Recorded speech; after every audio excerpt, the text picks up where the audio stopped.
મારું નામ રાકેશ છે અને મારી ઉંમર 21 વર્ષની છે. મારી માતાના મૃત્યુ પછી મને મારા કાકા પોતાની સાથે તેના ઘરે લઈ ગયા.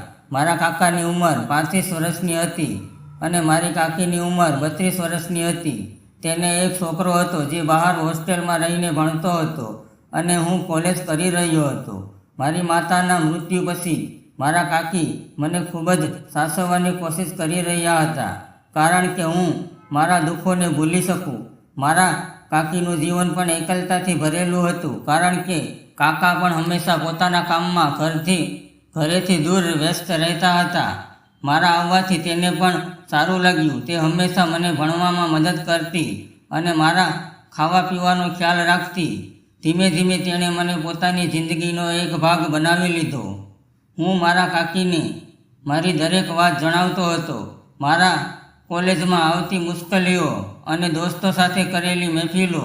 કાકીએ ધ્યાન દઈને મારી વાત સાંભળતા અને મને સમજાવતી. એક દિવસ હું મારા માતાની ડાયરી લઈ આવ્યો.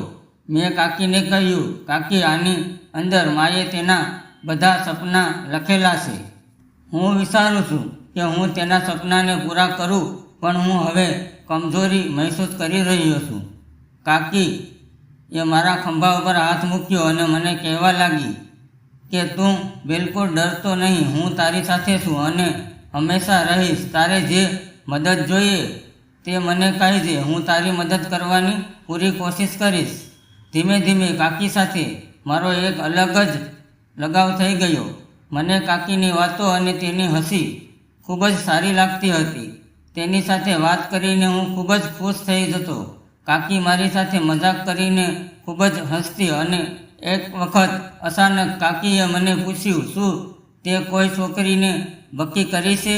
હું શરમાઈ જતો. મેં કહ્યું, કાકી, હું આ બધી વસ્તુઓથી હજી દૂર છું અને મને આના વિશે કાંઈ પણ જ્ઞાન નથી. પછી તે મારી મજાક ઉડાડતી અને કહેતી, તો તું મને તારી ગર્લફ્રેન્ડ બનાવી લે, એટલે હું તને બધું જ શીખવાડી દઈશ. આ ફક્ત એક મજાક હતો, પરંતુ હું આ મજાકને એક અલગ જ નજરથી જોઈ રહ્યો હતો. હવે હું તેની તરફ આકર્ષિત થઈ રહ્યો હતો. જ્યારે તે મારી સામે આવતા ત્યારે હું બસ તેને જોઈ રહેતો અને મનમાં ને મનમાં આનંદિત થઈ જતો. એક દિવસ ગામની અંદર મેળો ભરાણો.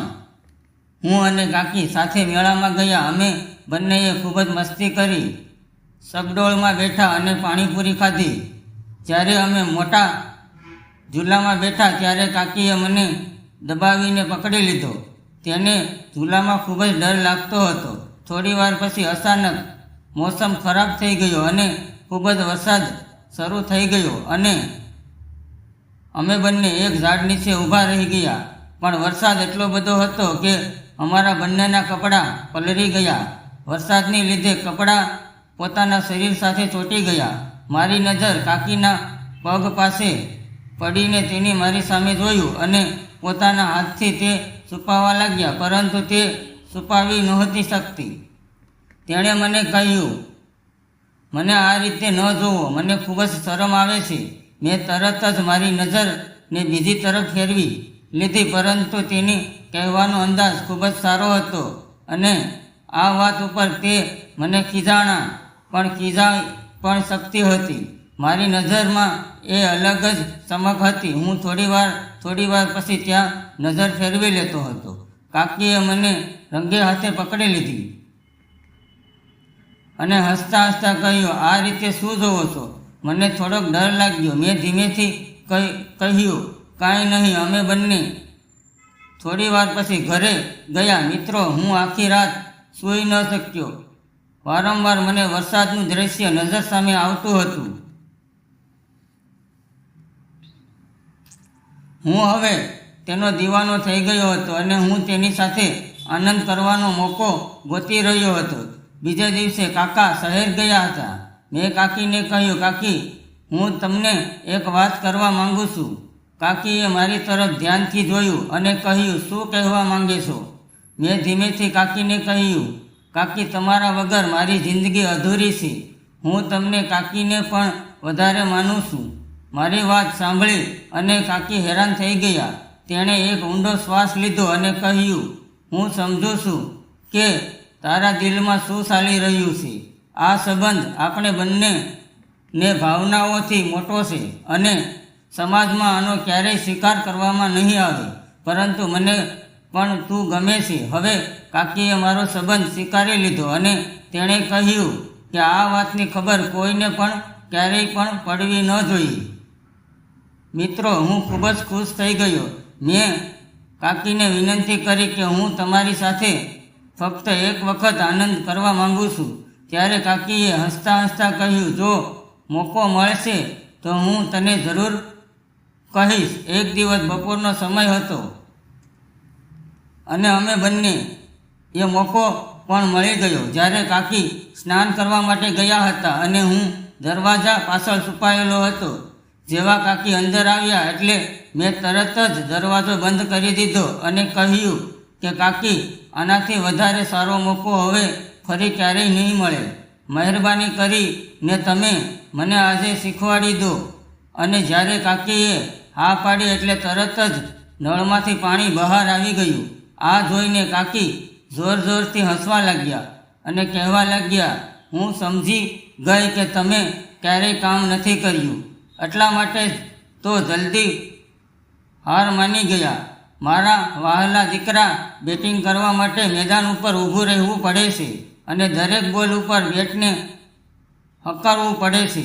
હજી તું બેટ્સમેન નથી બન્યો, પણ કોઈ વાંધો નહીં, હું તને બરાબર બેટિંગ કરતાં શીખવાડી દઈશ. તેણે મને આશ્વાસન આપતા કહ્યું, હું તને ફરી વખત રમવાનો મોકો આપીશ. થોડી વાર પછી કાકી પોતાના રૂમમાં ગયા અને કબાટમાંથી એક નાની એવી તેલની ડબ્બી બહાર કાઢી અને મને કહ્યું કે તેલ લગાવી દે, આનાથી તું રમત ઉપર પૂરેપૂરું ધ્યાન આપી શકીશ. પછી મેં કાકીને કહ્યું કે હવે આ તમારો દીકરો સેન્ચુરી કરીને જ રહેશે, તમે બસ જોયા કરો. હજી રમત શરૂ પણ નહોતી થઈ ત્યારે અચાનક કોઈએ દરવાજો ખખડાવ્યો અને કાકી ઝડપથી દરવાજો ખોલવા માટે જતા રહ્યા અને હું હાથમાં ચોપડી લઈને વાંચવા લાગી ગયો. દરવાજો ખોલ્યો તો મારા ફઈ અમારા ઘરે આવ્યા હતા. અને પછી મિત્રો, આગળ શું થયું તે જાણવા માટે વિડીયોને લાઈક અને ચેનલને સબસ્ક્રાઈબ જરૂર કરજો. ફરી મળીશું આવતીકાલે એક નવા વિડીયોની અંદર. ત્યાં સુધી આવજો. વિડીયોમાં આવેલા નામ, પાત્ર અને ઘટના ફક્ત કાલ્પનિક હતા. તેનો કોઈ પણ વ્યક્તિ સાથે સંબંધ નથી. વિડીયો પૂરો જોવા બદલ તમારો ખૂબ ખૂબ આભાર.